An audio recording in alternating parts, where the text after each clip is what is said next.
तर मला वाटतं आता लॉकडाऊन चालू आहे. लॉकडाऊन मध्ये काय करतोय तुम्ही? बसले असाल रिलॅक्स मध्ये, काही टेन्शन घ्यायचं नाहीये. आपला स्टडी रेग्युलर चालू जाणार आहे. रेग्युलर युट्यूब लेक्चर बघायचे, कोणतेही टेन्शन, कोणतीही चिंता मनामध्ये ठेवायची नाही. तर आता मी लेक्चर स्टार्ट करतो. सगळ्यात पहिल्यांदा बघा, लास्ट लेक्चर मध्ये आपण सिम्बॉलिक फॉर्म कसा लिहायचा हे महत्त्वाचं आपण डिस्कस केलं. मी तुम्हाला सांगितलेलं अल्टरनेटिव्ह वर्ड्स बाय हार्ट करा. त्याचबरोबर तुम्हाला एक काम दिलेलं, कमेंट मध्ये मी आन्सर लिहायला सांगितलेलं. काही लोकांनी लिहिलं पण असेल, पण काही लोक अजून लिहायचे. ज्यांनी व्हिडिओ बघितला नाही लास्ट लेक्चरचा त्यांनी तो व्हिडिओ बघा आणि ते आन्सर्स चेक करा. कमेंट्स मध्ये आन्सर शुअर लिहा. त्याचा आन्सर काय येणार हे 2 लेक्चर नंतर आपण डिस्कस करू. जसं की लेक्चर नंबर 1 चं पण आन्सर कमेंट मध्ये जे लिहायचं होतं ते आपण डिस्कस करणार आहे नेक्स्ट लेक्चरला. तर आता सगळ्यात पहिल्यांदा चेक करा तुम्ही, लास्ट लेक्चरला आपण सिम्बॉलिक फॉर्म जो घेतला त्या सिम्बॉलिक फॉर्म मध्ये सिम्बॉलिक फॉर्म कसा लिहायचा, तर मी 2 मुद्दे फक्त त्याच्यामध्ये डिस्कस करतो. पी आणि क्यू सेंटेन्स लिहायचे. काय करायचं सुरुवातीला? पी आणि क्यू सेंटेन्स लिहायचं. तर जे पी आणि क्यू सेंटेन्स लिहायचं ते कसं लिहायचं, त्याच्यामध्ये कुठलाही बघा, पी आणि क्यू सेंटेन्स असं लिहायचं ज्याच्यामध्ये कुठलाही कनेक्टिव्ह आलाच नाही पाहिजे. म्हणजे पी आणि क्यू सेंटेन्स जे असणार आहे ते फ्री ऑफ कनेक्टिव्ह, म्हणजे एकही कनेक्टिव्ह त्याच्यामध्ये नसणार आहे. मग क्वेश्चन बघून त्याचं सिम्बॉलिक फॉर्म लिहायचा. आपण Rahul is good boy, Sita is good girl असं लास्ट लेक्चरला एक्झाम्पल घेतलं. तर आता क्वेश्चन नंबर 2 आपण डायरेक्ट स्टार्ट करूया, कारण ते आता तुम्हाला क्लिअर झालं. मी जास्त वेळ त्याच्यामध्ये आता घालवत नाही. क्वेश्चन नंबर 2, क्वेश्चन तोच आहे आपला. Right the following compound statement symbolically. Question number 2 मी क्वेश्चन लिहितो. राईट, मी शॉर्ट मध्ये लिहितो, compound statement, right compound statements symbolically. ठीक आहे. तर त्याच्या क्वेश्चन नंबर 2 मध्ये पेज नंबर 7 7 क्वेश्चन आहेत. तर 7ही क्वेश्चन आपण सॉल्व्ह करूया.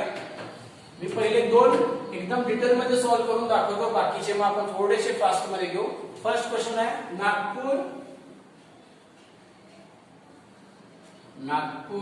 Is in Maharashtra.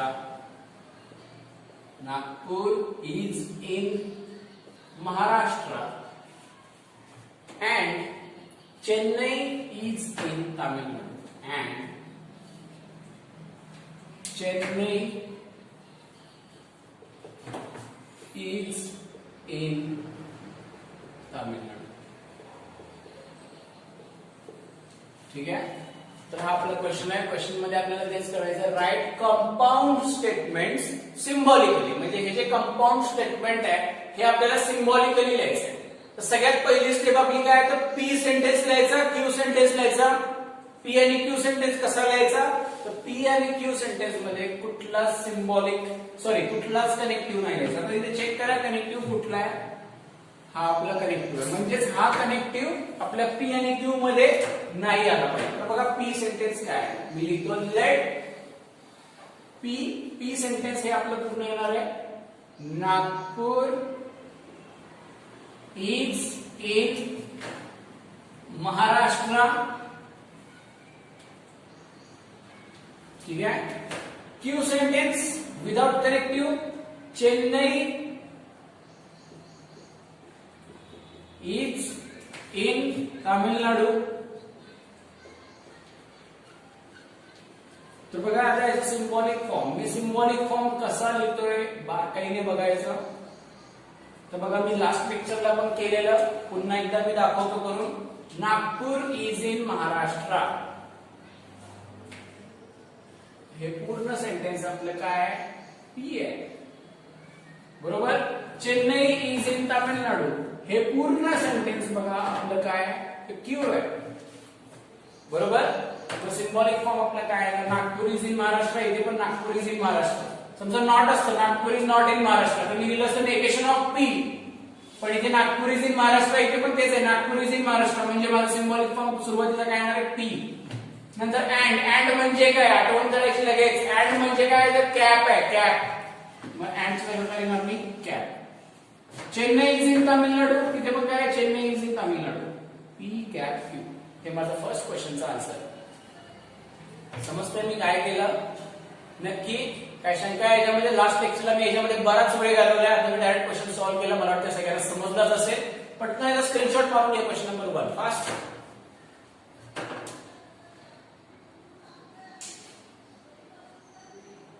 ठीक आहे, स्क्रीनशॉट तुम्ही मारला असेल. नेक्स्ट मी जातो क्वेश्चन नंबर 2 कडे.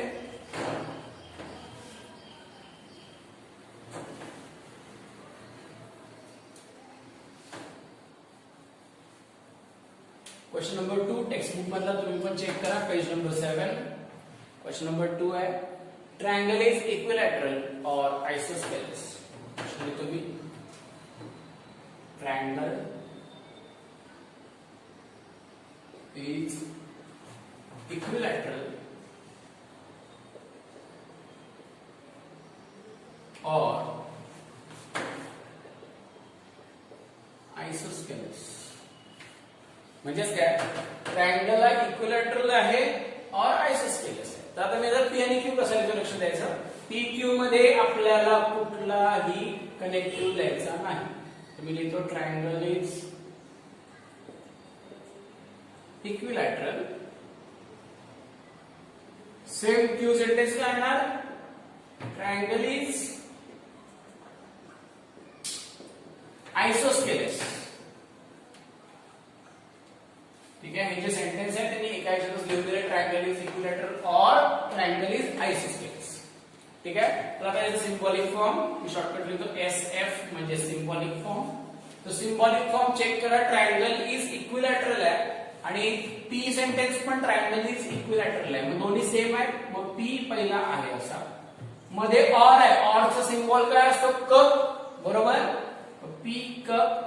क्यू सेंटेन्स आहे ट्रायंगल इज आइसोस्केलेस. मग क्यू आहे असं येणार आहे, पी कप क्यू. हा त्याचा सिंबॉलिक फॉर्म. ठीक आहे, मला वाटतं याच्यामध्ये काहीच अवघड नव्हतं, एकदम सोपं होतं. सेम तसंच क्वेश्चन नंबर 3 जो आहे तो मी इथे लिहितो खालती आणि तो आपण डायरेक्टली ओरली सॉल्व्ह करूया. Question number 3, the angle is right angle. The angle is right angle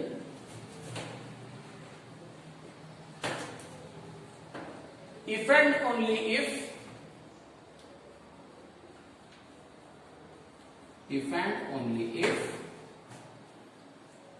it is of measure 90 degree. It is of measure 90 degree. ठीक आहे, तर आता व्यवस्थित लक्ष द्यायचं की आपल्याला ह्याचा पी आणि क्यू सेंटेन्स लिहायचं. तर पी आणि क्यू सेंटेन्स मध्ये आपण कनेक्टिव्ह लिहित नाही. मग हे आपलं काय कनेक्टिव्ह आहे. बरोबर, मग आता आन्सर तुम्ही लिहायचं. फक्त आता मी ओरली सांगणार आहे. Late P. पी सेंटेन्स तुमचं एवढं येणार बघा, हे एवढं टोटल तुमचं पी सेंटेन्स. याला तुम्ही काय म्हणणार, पी. बरोबर, लेट पी काय लिहिणार, the angle is right angle. बरोबर, आता मी हे लिहित नाहीये, तुम्ही याचा आन्सर द्यायचं. पी तुम्ही काय लिहिणार, the angle is right angle. Next Q काय लिहिणार, it is of measure 90 degree. It is of measure 90 degree. माझा सिंबॉलिक फॉर्म काय येणार रे, सिंबॉलिक फॉर्म काय येणार, एकदम इझी आहे. हा पूर्ण sentence P, if and only if चा साइन काय, double implies it is of measure 90 degree काय क्यू आहे. मग सिंबॉलिक फॉर्म येणार पी डबल इम्प्लाइज क्यू. मला वाटतं हे तुम्हाला क्लिअर झालं असेल. मी थोडंसं याचा आन्सर जे आहे पी क्यू सेंटेन्स दिलेलं नाहीये. पी क्यू सेंटेन्स तुम्ही लिहा, त्याच्यानंतर त्याचा सिंबॉलिक फॉर्म द्या. ह्याला मी या सेंटेन्सला पी ऍझ्युम केले, थोडंसं मी या बाजूला लिहितो. ठीक आहे, हे लिहून घ्या किंवा याचा स्क्रीनशॉट फास्ट एक मारून घ्या लवकर. आपल्याला पुढचा क्वेश्चन अजून घ्यायचा आहे. Question number 4, question number 5, question number 6. लवकर स्क्रीनशॉट मारा.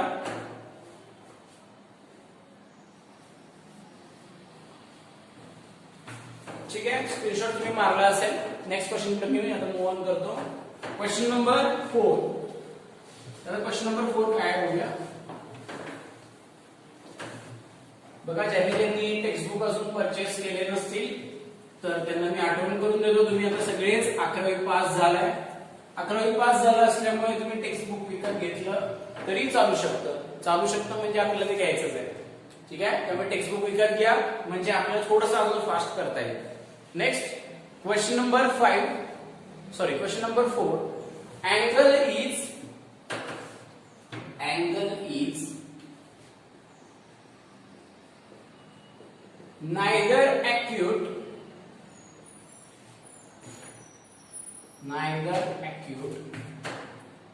nor obtuse. ठीक आहे, ऍक्यूट अँगल ऑब्ट्यूज अँगल आपल्याला जॉमेट्री मध्ये पण होतं, आपल्याला त्याचा यूज नाही पण सांगून ठेवतो. ऍक्यूट म्हणजे 90 डिग्री पेक्षा छोटा अँगल, ऑब्ट्यूज म्हणजे 90 डिग्री पेक्षा मोठा अँगल. तर angle is neither acute nor obtuse. मग आता मी जर पी सेंटेन्स कसं लिहितो लक्ष द्या. मी काल असं सेंटेन्स घेतलेलं होतं कालच्या लेक्चर मध्ये बघा, नायदर आणि नॉरचं, राहुल आणि सीताचं नायदर नॉरचं सेम तसं हे एक्झाम्पल आहे, मी सॉल्व्ह करून दाखवतो. पी सेंटेन्स चला आता तुमच्याकडनं पण थोडंसं येऊ दे, तुम्ही म्हणत विचार करा. मी जे लिहितोय आणि तुम्ही केलेला विचार दोन्ही सेम आहे का चेक करा. मी पी सेंटेन्स लिहितो, अँगल इज ऍक्यूट. तर बघा जे माझे कनेक्टिव्ह आहेत ना, कनेक्टिव्ह हे मी लिहित नाहीये, लक्षात ठेवायचं कधी पण. पी सेंटेन्स लिहिला. Next Q, angle is confirmly obtuse. बरोबर, पी सेंटेन्स दिला मी angle is acute, Q sentence दिला मी angle is obtuse. Sorry, P लिहिलं अँगल इज ऍक्यूट, क्यू लिहिलं अँगल इज ऑब्ट्यूज. दोन्ही मध्ये चेक करा मी कनेक्टिव्ह कुठे लिहिलंय का, तर अजिबात लिहिलेलं नाही. राईट, मग याचा जो सिंबॉलिक फॉर्म आहे तो सिंबॉलिक फॉर्म मी कसा लिहितोय बारकाईने चेक करायचा. मी शॉर्टकट लिहितो S.F म्हणजे सिंबॉलिक फॉर्म.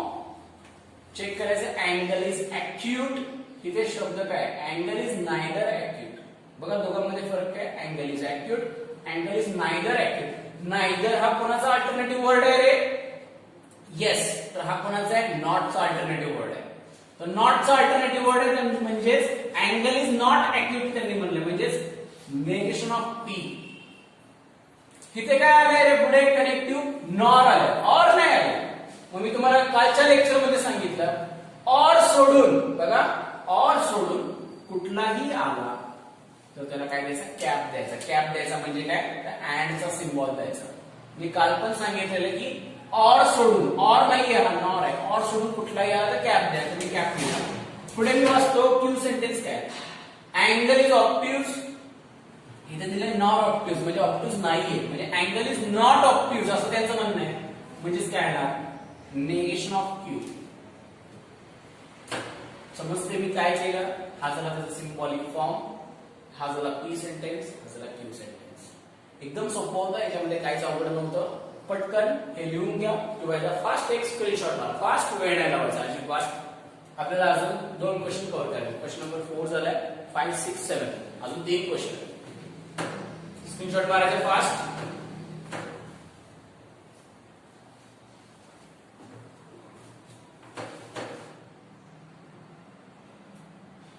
ठीक आहे, स्क्रीनशॉट मारला असं मला वाटतंय. Next question number 5. Question number 5 question लिहितो मी बोर्डवर. Question number 5. If triangle ABC is right angle at B, if triangle ABC is right angle at B, then measure angle A plus measure angle C is equal to 90 degree. ठीक आहे, जर triangle ABC मधला right angle B आहे तर measure angle A plus measure angle C is equal to 90. आता बघा हा पण जो क्वेश्चन आहे, हा क्वेश्चन तुम्हाला मी सॉल्व्ह करायला देतो. फक्त मी आता इथे सांगतो कसं करायचं. पी सेंटेन्स सगळ्यात पहिल्यांदा काय बघायचं, कनेक्टिव्ह. कनेक्टिव्ह काय, इफ देन. मग इफ देनचं सिम्बॉल काय असतं रे, इम्प्लाइज. बरोबर आहे. तर आता चेक करा पी सेंटेन्स काय आहे. तुमचं पी सेंटेन्स काय आहे ना, तर तुम्ही इफ देन लिहिणार नाही त्याच्यामध्ये. पी सेंटेन्स तुमचं एवढं येणार. काय येणार P sentence, triangle ABC is right angle at B. हे तुमचं झालं P सेंटेन्स. समजतंय? सेम Q सेंटेन्स काय आहे ना? हे तुमचं आहे ना Q सेंटेन्स. आता मला वाटतं सगळ्यांना क्लिअर झालं असेल. थोडंसं मी स्पीड वाढवतो. P सेंटेन्स तुम्ही लिहिलं, Q सेंटेन्स तुम्ही लिहिलं, इफ देन दिसतोय म्हणजे तुमचा सिंबॉलिक फॉर्म कन्फर्मली काय येणार पोरांनो? कुठे नॉट बिट नाहीये, मग confirmly P implies Q implies का लिहिला? कारण की इफ देन आलं. समजतंय? काय शंका आहे का याच्यामध्ये? नेक्स्ट क्वेश्चन मूव ऑन करूया आपण. Question number 6. क्वेश्चन नंबर 6 है हिमा दास wins gold.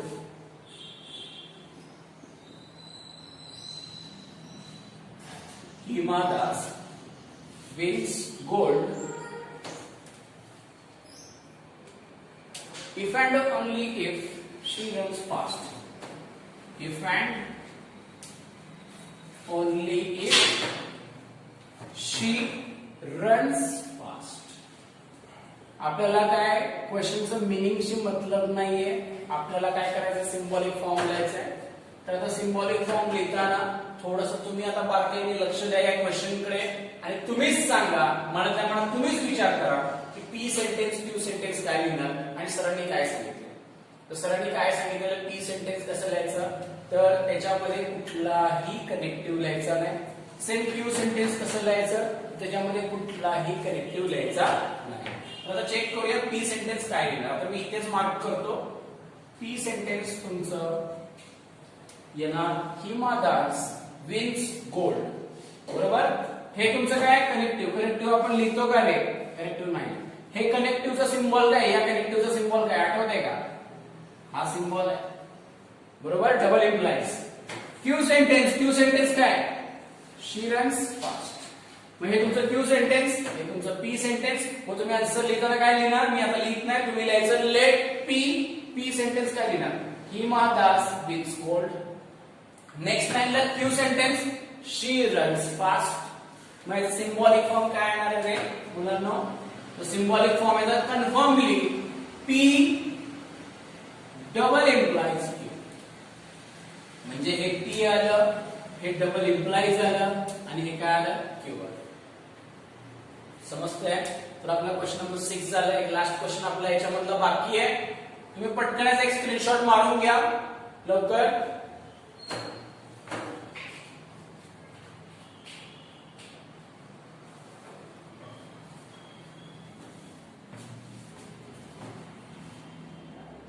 ठीक आहे, स्क्रीनशॉट तुम्ही मारला असेल. लास्ट क्वेश्चन त्याच्यामधला क्वेश्चन नंबर 7. तर मी क्वेश्चन लिहितो आणि तो सॉल्व्ह पण करतो. त्याचं कारण असं आहे की क्वेश्चन नंबर 7 मध्ये थोडंसं वेगळं आहे. थोडंसं, खूप काय अवघड नाहीये, थोडंसं वेगळं आहे. क्वेश्चन नंबर 7 लिहितो. क्वेश्चन नंबर 5 आणि क्वेश्चन नंबर 6 चं P आणि Q सेंटेन्स तुम्ही लिहायचे. लक्षात ठेवा, डायरेक्ट आन्सर लिहू नका. Question number 7. X is not irrational number. Question number 7. X is not irrational number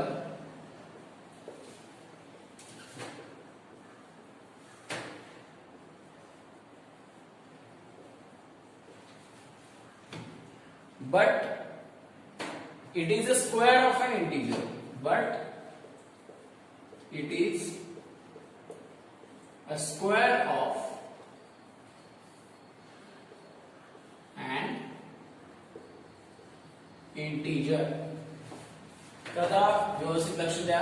question काय खूप अवघड आहे असं काय नाहीये, पण हा क्वेश्चन थोडासा वेगळा आहे. म्हणजे आपण जे टोटल 7 क्वेश्चन सॉल्व्ह केले त्यातला हा जो 7 क्वेश्चन सॉल्व्ह केले त्यातला हा जो वेगळा 7वा क्वेश्चन आलाय हा थोडासा वेगळा, थोडासा विचार करावा लागतो याच्यामध्ये.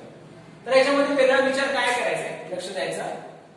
सगळ्यात पहिले मी P सेंटेन्स कसं लिहितो बघा आणि कनेक्टिव्ह काय काय बघतो मी. कनेक्टिव्ह काय काय आहे, तर हा कनेक्टिव्ह दिसतोय मला, दुसरा हा कनेक्टिव्ह दिसतोय मला. मग PQ सेंटेन्स मध्ये मी काय करणार, सेम PQ सेंटेन्स मध्ये कनेक्टिव्ह लिहिणार नाही. मग P सेंटेन्स काय येणार, X is irrational number. X is irrational number. समजतंय? मी नॉट लिहिला नाही. नॉट काय आपला कनेक्टिव्ह आहे. कनेक्टिव्ह मी कधी लिहितो का? नाही लिहित. Q sentence. क्यू काय येणार रे पोरांनो? It is a square of an integer. It is a square of an integer. ह्याच्यामध्ये नॉट वगैरे नव्हता म्हणून मी पूर्ण सेंटेन्स आहे असं लिहिलं.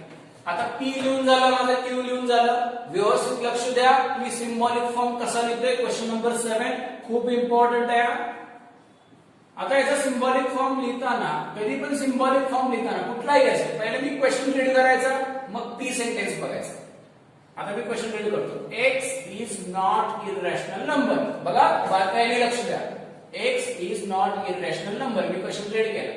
पी सेंटेन्स काय? x is irrational number. इथे x is not irrational number, इथे x इज इररेशनल नंबर. म्हणजे आपण काय केलं? ह्याला नॉट लावलाय. त्याला नॉट लावलाय. नॉट म्हणजे नेगेशन. मग आपलं काय येणार रे? Negation of P. सुरुवात बरोबर आहे. नेक्स्ट इथे बट आला. तर पुन्हा एकदा आठवण करून देतो. आपण बाय हार्ट केलेले वर्ड कुठले कुठले आहेत? ऑर ला अल्टरनेटिव्ह वर्ड ऑरच आहे. नॉट ला अल्टरनेटिव्ह वर्ड नेव्हर आहे, नायदर नॉर आहे. इफ देन ला अल्टरनेटिव्ह वर्ड आहे ओनली इफ, नेसेसरी, सफिशियंट आणि इफ अँड ओनली इफ म्हणजे डबल इम्प्लाइज ला अल्टरनेटिव्ह वर्ड आहे नेसेसरी अँड सफिशियंट कंडिशन. मग मी तुम्हाला वाक्य सांगितलं. हे जे पाठ केलेले आपण जे वर्ड आहे, हे वर्ड सोडून कुठलाही वर्ड आला, बघा हे पाठ केलेले वर्ड सोडून कुठलाही वर्ड आला तर आपण सिम्बॉल एकच द्यायचंय, ते म्हणजे कॅप, म्हणजेच ऍडचं सिम्बॉल द्यायचं. बरोबर आहे? लक्षात येते का मी काय म्हणतोय? की आपण जे वर्ड पाठ केले ते सोडून कुठलंही वर्ड आला तर काय करायचं? कॅप द्यायचा. आणि हा कॅप म्हणजेच अँड आहे. नेक्स्ट मी इथपर्यंत पोहोचलो. आता मी पुढे वाचतो. क्वेश्चन पहिल्यांदा वाचायचा आहे. It is a square of an integer. Question मध्ये काय? It is a square of an integer. इथे सेंटेन्स मध्ये काय? It is a square of an integer. म्हणजे दोन्ही सेम आहेत, कुठे नॉट बिट नाहीये. म्हणजेच हे येणार आहे Q as it is Q.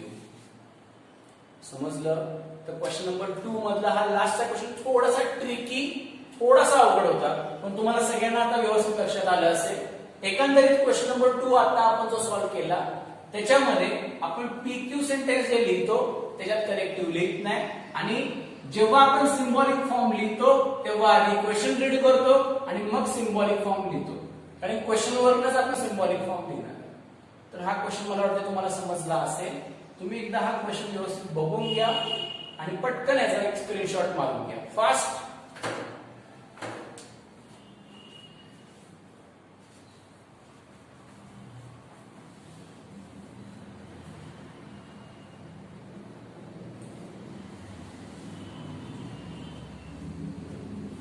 मला वाटतंय तुम्ही याचा स्क्रीनशॉट मारला असेल. क्वेश्चन नंबर 2 आपला कंप्लीट झालाय. तर क्वेश्चन नंबर 3 घेण्याच्या आधी आपल्याला काही गोष्टी माहित असल्या पाहिजेत. बघा क्वेश्चन नंबर 3 मध्ये आपण काय करणार आहे ऍक्च्युअल मध्ये हे मी नेक्स्ट लेक्चरला डिटेल मध्ये सांगेन, पण त्याच्यासाठी आपल्याला काय काय लागणार आहे ते मात्र आता आपण घेऊया. तर क्वेश्चन नंबर 3 साठी बघा सगळ्यात पहिली गोष्ट आपल्याला आपला वे पाठ असला पाहिजे. तर मी वे एकदा लिहितो. Cup F F F cap T T T implies TFF, double implies TTT, FFT. तर गेली 2 लेक्चर झाले मी सांगतोय की हे बाय हार्ट करून ठेवा, कारण की आता पुढच्या लेक्चरला तर आपल्याला हे बाय हार्ट असणं कंपल्सरी आहे. का कंपल्सरी आहे तर मी पुढे आता सांगतो. बघा कप म्हणजे आपला ऑर आहे. ऑर मध्ये 2 एफ असेल तर आन्सर एफ. कॅप मध्ये म्हणजे अँड मध्ये 2 टी असेल तर आन्सर टी. इम्प्लाइज म्हणजे इफ देन मध्ये पहिला टी दुसरा एफ असेल तर आन्सर एफ. डबल इम्प्लाइज म्हणजे इफ अँड ओनली इफ मध्ये 2 टी असेल तर आन्सर टी, 2 एफ असेल तर आन्सर टी. आणि नॉट मध्ये बघा आपण लिहित नाही, पण नॉट मध्ये लक्षात ठेवायचं टी असेल तर आन्सर एफ लिहायचं आणि एफ असेल तर आन्सर टी लिहायचं. म्हणजे जेव्हा नॉट असेल, नॉट मध्ये फक्त आपण चेंज काय करतो, टी असेल तर आन्सर एफ लिहितो, एफ असेल तर आन्सर टी लिहितो. ठीक आहे. आता याचा आपण यूज कसा करणार आहे मी शॉर्ट मध्ये बघा तुम्हाला सांगतो. आता समजा प्रश्न असा आहे टी कप एफ. बघा बारकाईने लक्ष द्या, मला काय सांगायचंय. Tea cup F, tea cup F दिले तर मध्ये सिंबल काय बघायचं, काय सिंबल आहे रे मध्ये, कप आहे. तर मी इथे येणार कप कडे. बरोबर. कपचा फॉर्म्युला काय, एफ एफ एफ म्हणजेच काय, 2 एफ असेल तर आन्सर एफ. काय सांगितलं मी, 2 एफ असेल तर आन्सर एफ. तर इथे 2 एफ आहेत का, नाही आहेत सर. बरोबर ना, 2 एफ आहेत का सर, तर नाही आहे. का, कारण इथे टी आणि एफ आहे. 2 एफ चा आन्सर एफ आहे. इथे 2 एफ चा आन्सर एफ नाही येणार, म्हणजेच ह्याचा आन्सर येणार टी. समजते का मला काय सांगायचं. इथे 2 एफ असते तर आन्सर एफ, 2 एफ नाहीयेत त्याच्यामुळे याचा आन्सर एफ येणार नाही, म्हणजेच काय ना टी येणार. बघा नेक्स्ट लेक्चरला मी अजून डीप मध्ये घेणार आहे, पण तुम्ही एक शॉर्ट मध्ये लक्षात ठेवा मी काय करतो. अजून एक करतो मी, टी कॅप एफ. आता कॅप कडे येऊया आपण. कॅपचा फॉर्म्युला आपण काय बनवलाय, काय शॉर्टकट सरांनी बनवलाय, 2 टी असेल तर आन्सर टी. बरोबर. मग 2 टी आहेत का, नाहीये. मग 2 टी असेल तर आन्सर टी, 2 टी नाहीयेत म्हणजेच आन्सर टी येणार नाही. तर काय येणार, एफ. समजते का मला काय सांगायचंय. एकदम बारकाईने व्यवस्थित लक्ष द्यायचं, काही त्याच्यामध्ये अडचण नाही आपल्याला. अजून 2 क्वेश्चन मी घेतो, मग आपण बाकी सगळं नेक्स्ट लेक्चरला घेऊया. 2 क्वेश्चन मी अजून कव्हर करतो. एफ कप एफ, काय क्वेश्चन लिहिला मी, एफ कप एफ. आता कपचा फॉर्म्युला काय चेक करा. कपचा फॉर्म्युला आपला 2 एफ असेल तर आन्सर एफ. तर चेक करा 2 एफ आहेत म्हणजेच याचा आन्सर काय येणार आहे, एफ येणार. समजलं. 2 एफ असेल तर आन्सर एफ. एकदम सोपी ट्रिक आहे, त्याच्यामध्ये आपण काय वेगळं करत नाही. अजून एक मी क्वेश्चन घेतो. F implies T. बघा लक्ष द्यायचं. इम्प्लाइज काय, पहिला टी पाहिजे, दुसरा एफ पाहिजे तर आन्सर एफ. पहिला टी दुसरा एफ तर आन्सर एफ. पहिला टी आहे का, नाहीये, म्हणजेच ह्याचा आन्सर एफ येणार नाही, तर याचा आन्सर टी येणार. आता तुमच्यातल्या काही लोकांना हा प्रश्न पण पडला असेल, सर इथे टी एफ आहेच ना, पण हा दुसरा टी आणि हा पहिला एफ, आपल्याला इथे टी आणि इथे एफ पाहिजे. लक्षात घ्या. म्हणजेच पहिला टी दुसरा एफ असेल तर आन्सर एफ. पहिला टी आणि दुसरा एफ नाहीये, म्हणजेच ह्याचा आन्सर एफ येणार नाही, म्हणजेच काय येणार, टी येणार. समजतंय. नेक्स्ट लेक्चरला आपण हे अजून डीप मध्ये जाणार, अजून घेणार आहे, पण ह्याचा यूज आपल्याला question number 3, question me read करून दाखवतो. Write the truth values of following.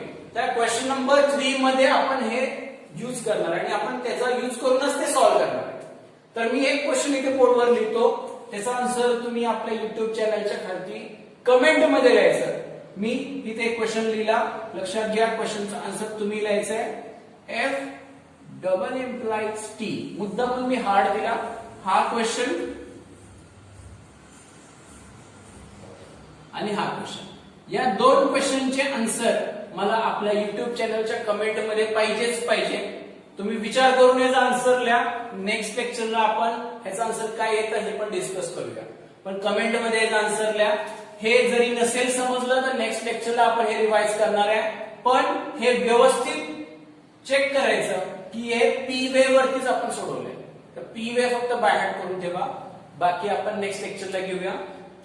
आजच्या लेक्चर मध्ये काय घेतलं फक्त एकदा शॉर्ट मध्ये रिवाइज मी करतो. आजच्या लेक्चर मध्ये आपण काय घेतलं तर कंपाऊंड स्टेटमेंट सिम्बॉलिकली कसं लिहायचं, त्यासाठी पीक्यू सेंटेन्स कसं लिहायचं, सिम्बॉलिक फॉर्म कसा लिहायचा, आणि नंतर क्वेश्चन नंबर 3 साठी लागणारे जे काय बेसिक आहे ते बेसिक मी सांगितलं. त्या बेसिक साठी आपल्याला काय बाय हार्ट असलं पाहिजे, पी वे बाय हार्ट असला पाहिजे, जो की ऑलरेडी मी वर लिहिलेला आहे. ठीक आहे. तर बाकीचं आपण नेक्स्ट लेक्चरला घेऊया. या 2 क्वेश्चनचे आन्सर कमेंट मध्ये लिहा. आपला हा जो चॅनल आहे त्याला लाईक करा, शेअर करा आणि सबस्क्राईब करा. थँक्यू.